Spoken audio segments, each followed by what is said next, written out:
Rain Amico Vision е програматор за автоматично поливане, който се монтира на канелка. Захранва се с батерия, която се зарежда чрез USB. Управлява една зона с две различни програми на работа. Може да се контролира от телефона чрез Bluetooth с обхват до 50 метра или да се добави допълнителен модул Nuvo Vision Mini, който позволява управление от разстояние чрез Wi-Fi. Разполага с екран с защитен капак и пълни индикации за старт, продължителност, честота, следващо поливане, изтощена батерия и обратно броене на активното поливане. Настройва се изключително лесно само с един бутон, а при свързване на датчик за дъжд поливането се спира автоматично при валежи. Нека го настроим заедно. Поставете литиево-ионната батерия от комплект. Включете програматора, за да се зарежда. След като се зареди и на екрана се покаже индикация за това, го изключете и свържете програматора с клапана. Следващата стъпка е приложението. Инсталирате Rain Vision на телефона си.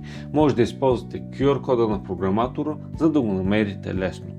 Отваряте приложението и се регистрирате с имейл адрес и парола. Избирате български език. След като сте вече в профила си, от менюто натискате бутона Добавяне и изчаквате на приложението да се появи вашия програматор. След натискане на иконката за сдвояване, въвеждате фабричния код, който е 6 нули. По-късно можете да го промените чрез менюто за настройка. Важно е да знаете, че когато устройството е сдвоено с този телефон чрез Bluetooth, не може да бъде сдвоено с друг. Програматорът е в стандартен режим. На екрана виждате три бутона: програмиране, ръчно поливане и включване-изключване. Избирате програмиране и след това програма А. Първата стъпка е изборът на стартово време за поливане. Ако искате второ стартово време, настройвате другата програма по същия начин. Следващата стъпка е да зададете продължителността на поливане. Определяте през колко дни да се извършва поливането според нуждите на растенията. Настройката се запазва автоматично.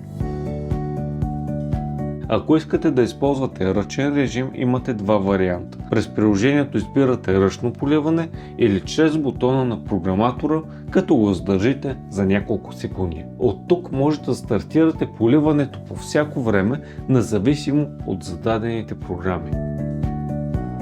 Ако искате да изключите програматора, също имате два варианта. През приложението изберете изключване или чрез бутона на програматора, като го задържите за няколко секунди.